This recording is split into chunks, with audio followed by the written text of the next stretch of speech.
कल 6 प्रमाणों के बारे में बताया था ना। अब कह रहे हैं कि स्मृति ज्ञान और षट प्रमा के विचार पूर्वक करण का लक्षण। एक बताया था कि स्मृति ज्ञान है, दूसरा क्या है, प्रमा ज्ञान है। तो स्मृति ज्ञान और जो 6 प्रकार के प्रमाणों से होने वाला प्रमा ज्ञान है, उनका विस्तार पूर्वक विचार से करण, उनका करण क्या है, साधन क्या है, ये बताएंगे। करण का अर्थ है साधन, या प्रमाण कह दो, साधन कह दो या प्रमाण कह दो। और कोई स्मृति ज्ञान को भी प्रमा रूप माने हैं, तिनके मत में प्रमा के लक्षण विषय स्मृति से भिन्न ऐसा नहीं कहना।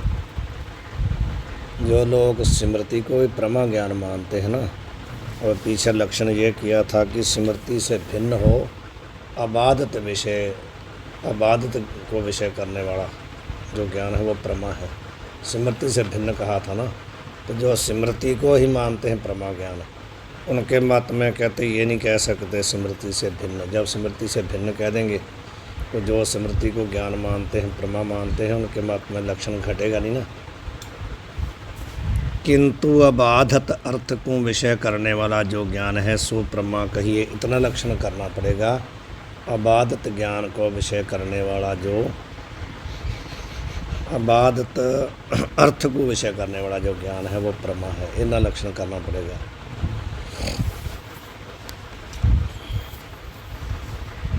स्मृति से भिन्न ये हटाना पड़ेगा।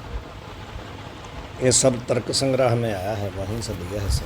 हाँ, सब लक्षण ये हटा के दिखाए हैं।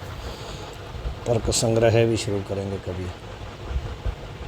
भ्रांति ज्ञान जो है सो अबाधित अर्थ को विषय नहीं करे हैं, किंतु बाधित अर्थ को विषय करे हैं। ज्ञान तो भ्रांति ज्ञान भी है, परंतु वो किस अर्थ को विषय करता है, बाधित अर्थ को। जिस अर्थ को विषय करता है वो अर्थ बाद में रहता नहीं है।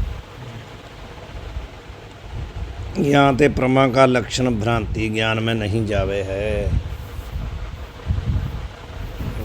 यदि ऐसा नहीं होता तो उसमें चला जाता।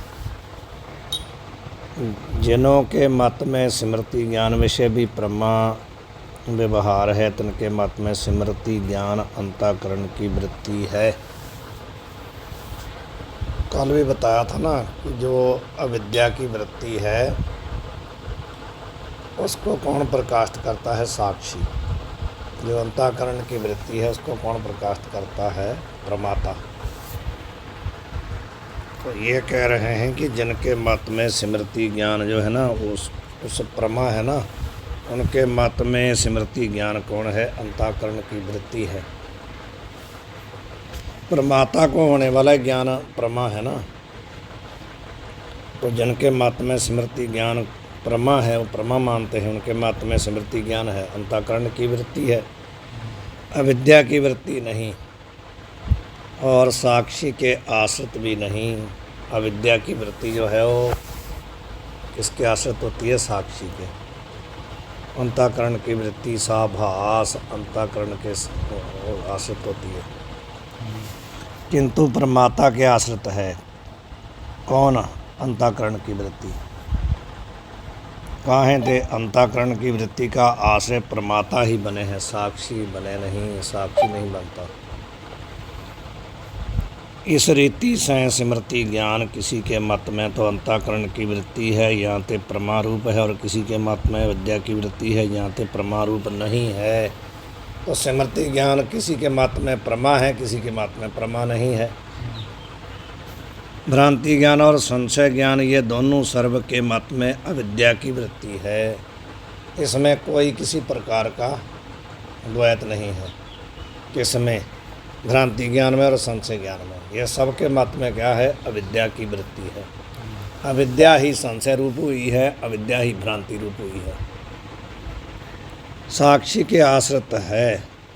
इसको कौन प्रकाशित करता है, विद्या की वृत्ति को, साक्षी। या में कोई विवाद नहीं, इसमें कोई विवाद नहीं है। विचार करके देखिए तो स्मृति ज्ञान भी अविद्या की वृत्ति है और साक्षी के आश्रित है, प्रमा रूप नहीं। विचार पूर्वक यदि अच्छी तरह विचार करेंगे तो अविद्या की वृत्ति है। जो स्मृति ज्ञान है वो क्या है, अविद्या की वृत्ति है। और साक्षी के आश्रित है। काहें ते बता रहे हैं कि क्यों ऐसा। जो वेदांत संप्रदाय के वेत्ता हैं तिन्हों ने प्रमा ज्ञान 6 प्रकार का कहा है। अभी पीछे बता के आए हैं ना, जो वेदांत के विद्वान हैं वो लोग प्रमा को 6 प्रकार का बता के आए हैं पीछे। ता 6 प्रकार में स्मृति ज्ञान है नहीं, उसमें किसी में भी किसी प्रमाण के द्वारा स्मृति ज्ञान को नहीं बताया गया ना। या ते प्रमा नहीं, इसलिए जब 6 प्रकार के किसी में भी स्मृति ज्ञान नहीं हो तो इसलिए प्रमा नहीं है। और मधुसूदन स्वामी ने स्मृति ज्ञान साक्षी के आश्रित ही कहा है। नीचे टिप्पणी पढ़ लेते हैं। यथार्थ ज्ञान प्रमा है, ये प्रमा का लक्षण भी स्मृति साधारण है। यहाँ यह विवेक है भ्रमरूप अनुभव के संस्कार से जन्य जो स्मृति स्वबाधित अर्थ को विषय करने वाली होने ते अयथार्थ है। ये समझ आई। भ्रमरूप अनुभव के संस्कार, मानो आपको रस्सी में सर्प का भ्रम हुआ, वो जो भ्रम हुआ है रस्सी में सर्प का अनुभव था ना, एक बार तो अनुभव हुआ है ना, तो अनुभव के बाद क्या होता है, संस्कार बनते हैं जिनको हम सूक्ष्म वासना कहते हैं, जो हमारे अंदर अभी तक भी बैठी है। जब भी वो विषय सामने आता है तो संस्कार अंदर से उद्भुत हो जाते हैं, जाग जाते हैं। एक बार किसी भी विषय का आपको अनुभव हो के संस्कार पड़ गया ना, जब भी वो विषय सामने आएगा तो अंदर से संस्कार उठ जाएंगे उसी समय। लेकिन वो पहले अनुभव किए थे तभी संस्कार बने हैं। तो ये कहते हैं कि भ्रमरूप अनुभव के संस्कार से जन्य क्या हुई, स्मृति। जो भ्रमरूप संस्कार से जन्य है ना स्मृति, वो क्या है, बाधित अर्थ को विषय करने वाली होती है। बाधित का मतलब जो अर्थ बाद में नाश हो जाता है, निवृत्त हो जाता है, ऐसे अर्थ को विषय करती है। इसलिए वो अयथार्थ है, यथार्थ नहीं है, असल नहीं है। यहीं ते सो अविद्या वृत्ति है, इसलिए उसको कहते हैं अविद्या की वृत्ति। यदि अंतःकरण की वृत्ति होती तो बाधित नहीं होती, फिर अर्थो अर्थ फिर बाधित नहीं होता, रहता ही रहता है। अंतःकरण की वृत्ति नहीं, और साक्षी के आश्रित है, प्रमाता के आश्रित नहीं। ये पक्का कर लो कि अविद्या की वृत्ति किसके आश्रित होती है, साक्षी के। अंतःकरण की वृत्ति किसके आश्रित होती है, परमात्मा के। अविद्या की जो अविद्या के द्वारा वृत्ति जो मतलब रस्सी में सर्प है वो अविद्या का ही है ना, तो अविद्या की वृत्ति है वो अंतःकरण के द्वारा नहीं गई है, वहाँ से पैदा हुई है वो सर्प अंदर से यहाँ से थोड़ी गया है, वहीं पैदा हुआ है। अविद्या ही सर्प बनी है ना, वहाँ अंदर नहीं सर्प था, वहाँ सर्प था, अंदर से नहीं गई वृत्ति की, सर्पाकार अंदर होकर नहीं गई, वहाँ ही बनी है कर्म। जो सांप का भ्रम है वो तुम्हारे अंदर से गया ना, वो तो संस्कार है ना अंदर जो, लेकिन जो वहाँ जो सर्प है वो वहाँ से पैदा हुआ, अविद्या के द्वारा बना हुआ है। वहाँ जब रस्सी का आपको अच्छी तरह ज्ञान नहीं हुआ तो वहाँ जो अविद्या थी उसके चेतन के आश्रित वही सर्पाकार हो गई है। तो अविद्या की वृत्ति है ना वो, उसको कौन प्रकाशित करता है, साक्षी। जो अंतःकरण के द्वारा वृत्ति बन के जाती है किसी विषय पर, उसको कौन, वो किसके आश्रित होती है, परमात्मा के, जीव के। समझ गए। परंतु स्मृति ज्ञान में पूर्वाचार्यों ने प्रमा व्यवहार किया नहीं। जो पूर्वाचार्य हुए हैं ना, जो नवीन आचार्य है वो तो मानते हैं स्मृति ज्ञान को प्रमा, लेकिन जो पहले आचार्य हुए हैं वो स्मृति ज्ञान को प्रमा मतलब यथार्थ नहीं मानते हैं। यहाँ पे दोनों प्रकार की स्मृति अप्रमा है। इनमें अयथार्थ स्मृति अयथार्थ प्रमा है और यथार्थ स्मृति यथार्थ अप्रमा है। भले यथार्थ स्मृति हो भले अयथार्थ हो, दोनों प्रकार की जो स्मृति है वो अप्रमा है। स्मृति जो है भले असली हो भले नकली हो, दोनों प्रकार की स्मृति को आचार्यों ने प्रमा नहीं माना, यथार्थ नहीं माना, असली नहीं माना। भले वो झूठी हो स्मृति, भले झूठी वस्तु की हो भले सच्ची वस्तु की हो, किसी प्रकार की वो दोनों प्रकार की जो स्मृति है वो अप्रमा है, अयथार्थ है। जो केवल साधारण कारण को करण कहें तो यहाँ दो असाधारण कारण होवे तो हाँ कौन सा कारण करण है यह निश्चय नहीं होएगा। ये आगे की होगी ना। अब ये कह रहे हैं एक तो प्रत्यक्ष प्रमा है, दूसरी अनुमिति प्रमा है। तो सारा ही विषय तर्क संग्रह का है, इसलिए बहुत कम समझ में आता। दो प्रकार की कहते हैं स्मृति है, भले प्रत्यक्ष प्रमा है। एक है प्रत्यक्ष प्रमा और दूसरी है अनुमिति। अनुमिति होती है अनुमान से, कल भी पीछे बताया था ना, अनुमान से। तो तीसरी कौन सी है? उपमिति प्रमा। चतुर्थी कौन सी है? शाब्दी प्रमा। वही जो 4-6 प्रकार के जो प्रमाण बताए, एक एक प्रमाण से स्मृति होती है ना। पंचमी है अर्थापति प्रमा और षष्ठी है अभाव प्रमा या अनुपलब्धि प्रमा। ये छाट प्रमा है। 6 प्रकार की क्या है? प्रमा भाव यथार्थ ज्ञान 6 प्रकार का है। पहला है प्रत्यक्ष प्रमाण के द्वारा, उसको कहेंगे प्रत्यक्ष प्रमा। दूसरा है अनुमान प्रमाण के द्वारा, उसको कहेंगे अनुमिति प्रमा। और तीसरा है उपमान प्रमाण के द्वारा, उसको कहेंगे उपमिति प्रमा। और चतुर्थी जो है क्या है? शब्द प्रमाण के द्वारा, उसको कहेंगे शाब्दी प्रमा। पंचमी जो है अर्थापत्ति प्रमाण के द्वारा जो ज्ञान होता है, उसको कहेंगे अर्थापत्ति प्रमा। और छठवां क्या है? जो अनुपलब्धि प्रमाण के द्वारा होता है, उसको कहेंगे जहाँ अभाव प्रमाण के द्वारा, जहाँ अनुपलब्धि प्रमाण के द्वारा, उसको कहेंगे अभाव प्रमा। तो 6 प्रकार का यथार्थ ज्ञान 6 प्रमाणों से होता है, समझेंगे ना। पूर्व कहे जो प्रत्यक्षादक 6 प्रमाण हैं, सो इनके क्रम तय करण हैं। जो पहले 6 प्रमाण बता के आए हैं ना, वो कहते हैं क्रम से बारी बारी इस प्रमा के करण, करण का अर्थ समझ गए ना, साधन। तो बारी बारी इसके साधन है। प्रत्यक्ष प्रमा का जो करण होवे सो प्रत्यक्ष प्रमाण कहिए है, उसी को बता रहे हैं। प्रत्यक्ष प्रमा का जो करण होता है ना, जो साधन होता है, उसको कहते हैं प्रत्यक्ष प्रमाण। असाधारण कारण जो होवे सो करण कहिए है। कारण 2 प्रकार के होते हैं, एक साधारण कारण होता है, एक असाधारण कारण होता है। मानो घड़ा बनाना है आपने, या कोई सुराही बनानी, कुछ भी बनाना, जो कोई भी बर्तन बनाना, तो उसके लिए मिट्टी सबके लिए कारण है।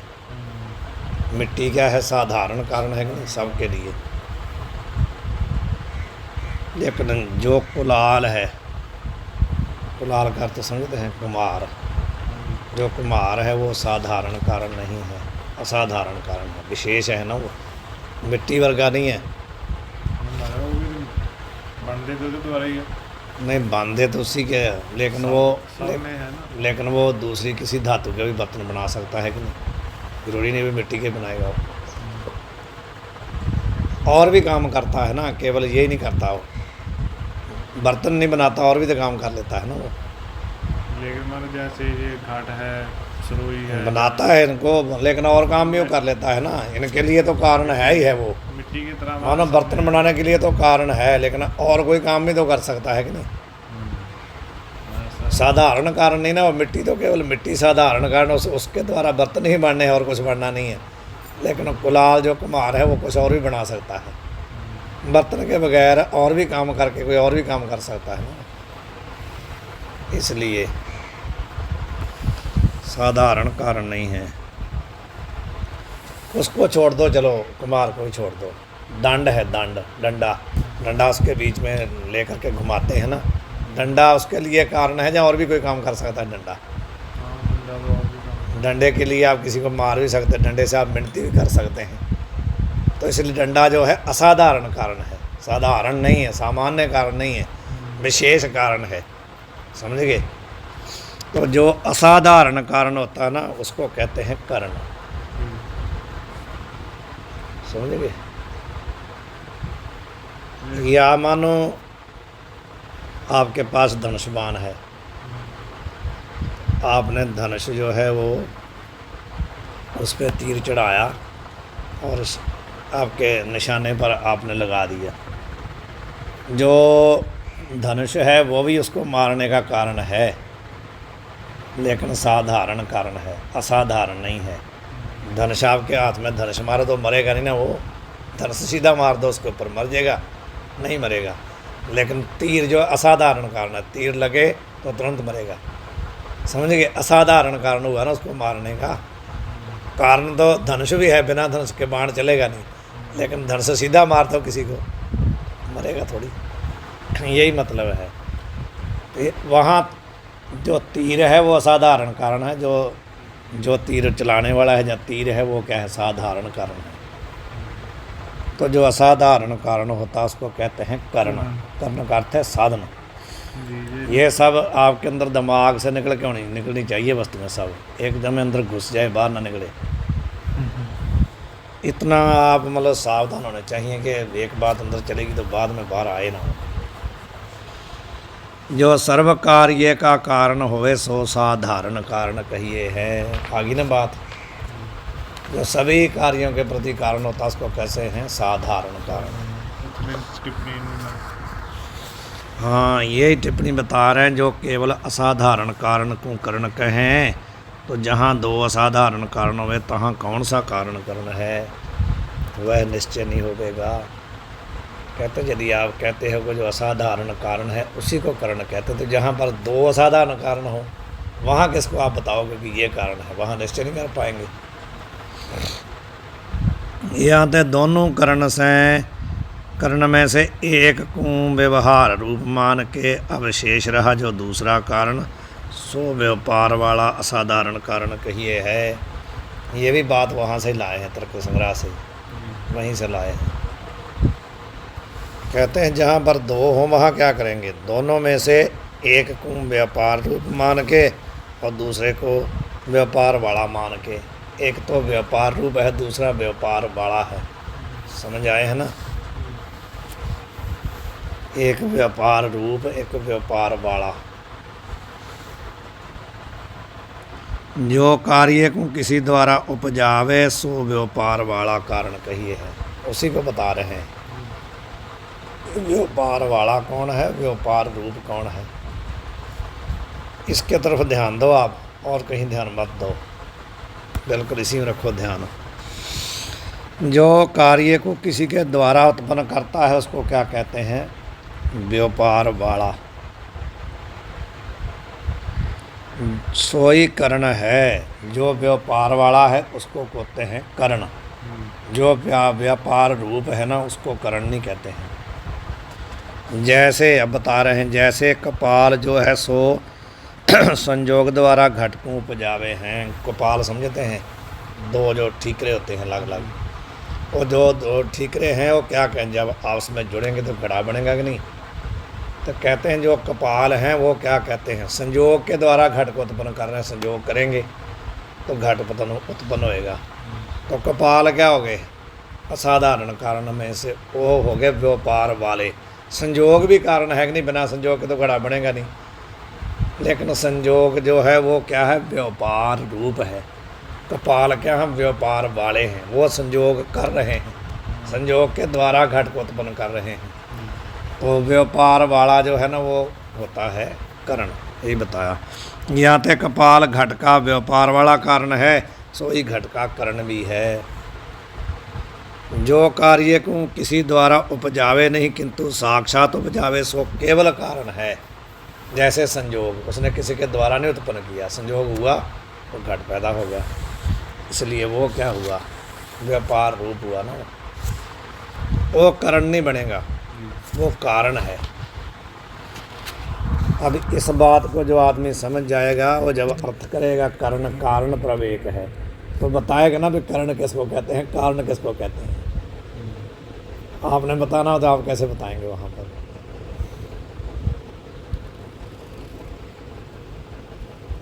हाँ जी ज्ञानी जी महाराज।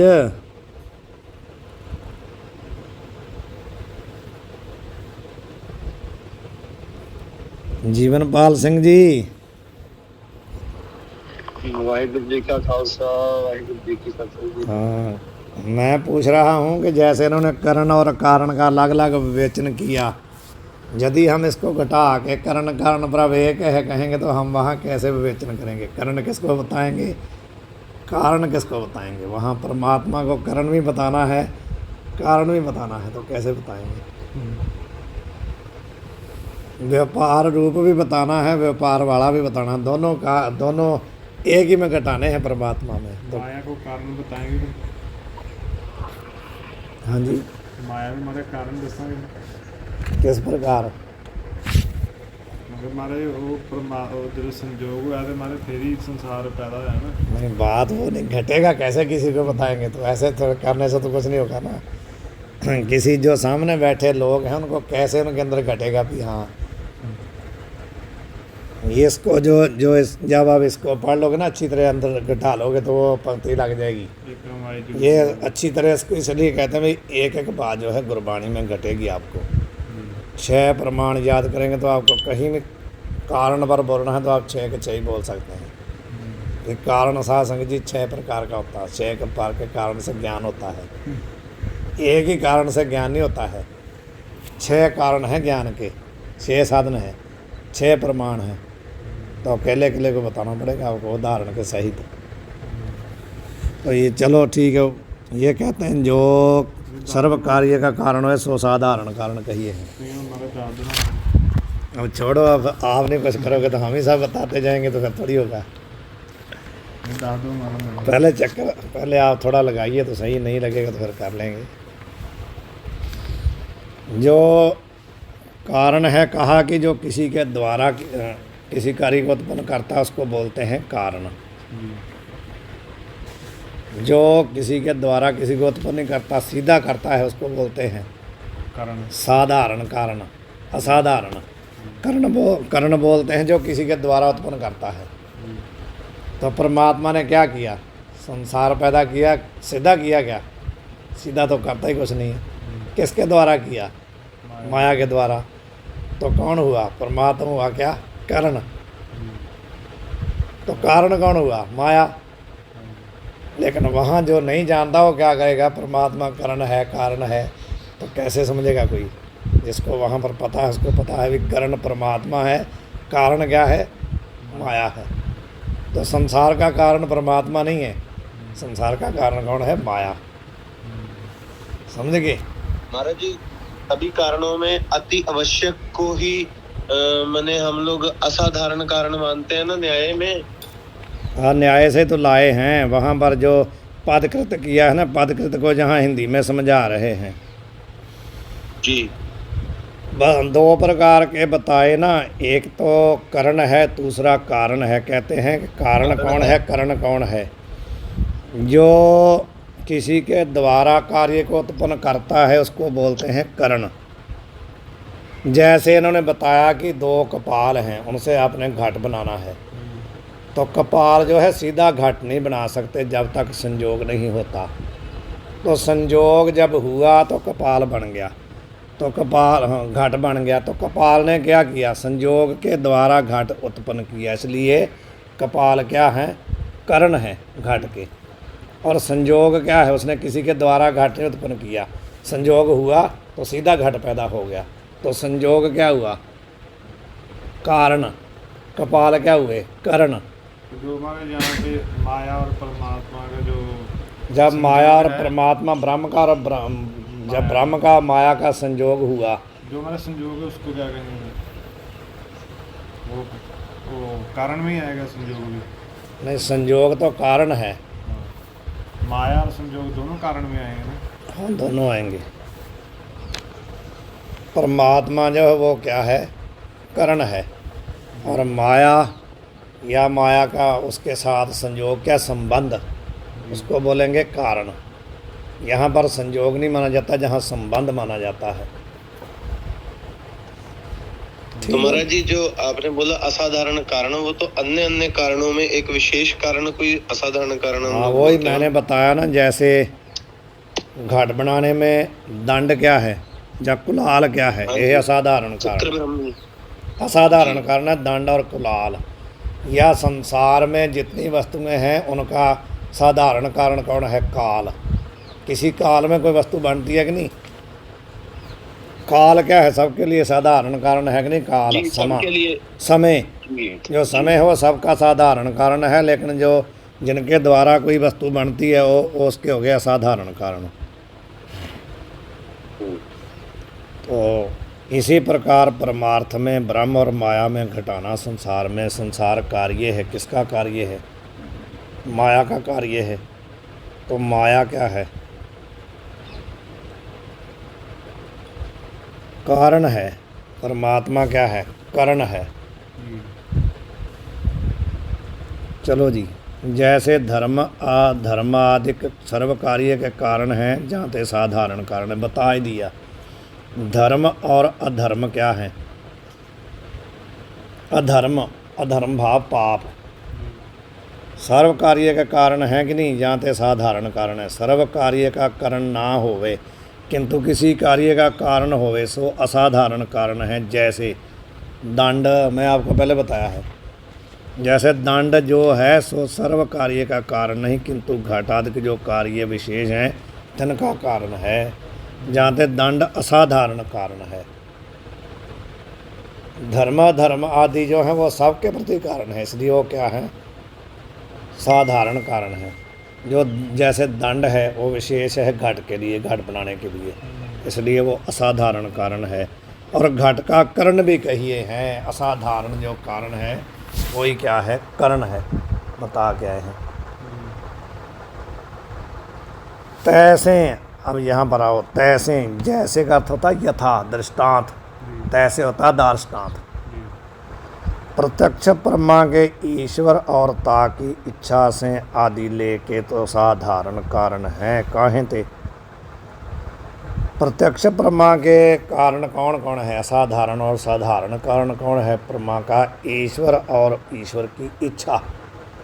ईश्वर और ईश्वर की इच्छा के बिना प्रत्यक्ष हो नहीं ना सकता, इसलिए ईश्वर और इच्छा जो है वो क्या है? साधारण कारण है ज्ञान के लिए। काहे थे? ईश्वर से आदि लेके सर्व कार्य के कारण हैं, तिन बिना कोई कार्य होवे नहीं ना हो सकता।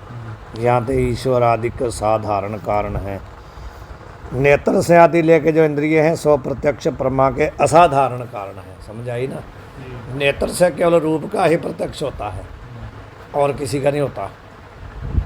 लेकिन जब भी नेत्र से आप प्रत्यक्ष करोगे ईश्वर साथ में रहेगा, ईश्वर की इच्छा साथ में रहेगी ना।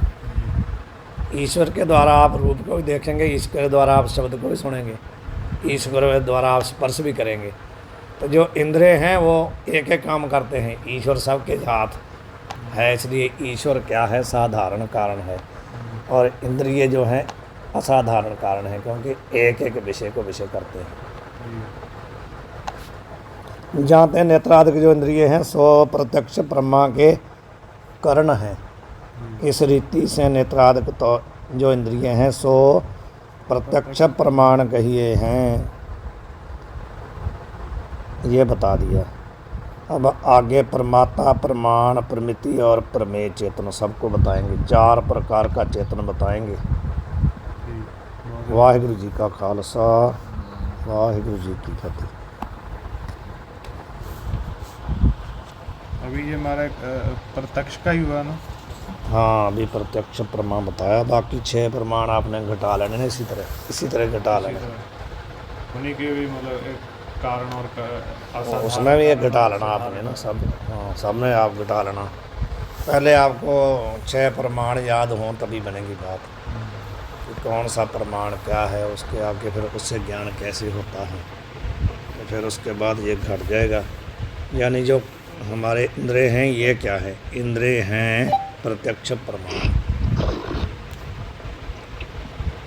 इंद्रियों के द्वारा ज्ञान होता है ना, 5 ज्ञान इंद्रिय जो कहते हैं। ज्ञान नहीं है ये, ज्ञान इंद्रिय का मतलब ज्ञान कराते हैं, ज्ञान के प्रमाण हैं ये, ज्ञान के करण हैं, ज्ञान के ये करण हैं। समझिए ना? जो ज्ञान है वो अंतःकरण, इसी से हिसाब लगा लो आप। अंतःकरण, ये जो 5 इंद्रिय हैं ये क्या है? बाह्यकरण है। जो मन बुद्धि चेतन कार्य वो क्या है? अंतःकरण, ज्ञान के साधन, अंदर वाले ज्ञान के साधन। अंतः का मतलब अंदर, करण का मतलब साधन। और ये इंद्रिय क्या है? बाह्य ज्ञान के साधन है। इसलिए उसको अंतःकरण कहते हैं, इनको बाह्यकरण कहते हैं। इंद्रिय बाह्यकरण है, वो अंतःकरण है। करण का मतलब है साधन। अर्थ खोल गया ना अंतःकरण का। अंत का अर्थ है अंदर, करण का अर्थ है साधन, अंदर वाले साधन। किसके साधन? ज्ञान के साधन। तो ये बाह्यकरण हो गए। इसलिए कहते हैं इंद्रियों का दमन करना, इंद्रियों को अंतर्मुख करना। इसका मतलब पहले इंद्रिय बाहर है ना, तो दम का अर्थ है दमन करना, उनको अंतर्मुख करना। तो अंतःकरण पहले ही अंदर है, ये मतलब है। चलो जी, वाहिगुरु जी का खालसा वाहिगुरू। हाँ जी, ज्ञानी लोगों को समझ आ रहा कि नहीं ਤੁਹਾਡੇ? नमस्कार महाराज जी, चरणों ਵਿੱਚ। हाँ जी महाराज, समझ आ रही? ਬਿਲਕੁਲ ਬਿਲਕੁਲ, ਬਹੁਤ ਵਧੀਆ ਜੀ, ਬਹੁਤ ਵਧੀਆ। ਚਲੋ ਵਧੀਆ ਮਹਾਰਾਜ, ਇਹ ਵੀ ਕੰਮ ਆਉਣ ਵਾਲੀਆਂ ਚੀਜ਼ਾਂ ਸਾਰੀਆਂ।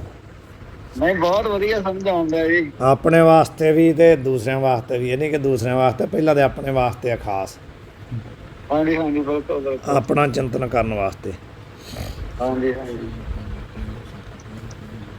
ਹੋਰ ਮਹਾਂਪੁਰਸ਼ ਠੀਕ ਠਾਕ ਜੀ? ਬੜੀ ਕਿਰਪਾ ਬਾਬੇ। ਉਹ ਗਲਾ ਥੋੜਾ ਖਰਾਬ ਹੈ, ਬਾਕੀ ਠੀਕ ਆ।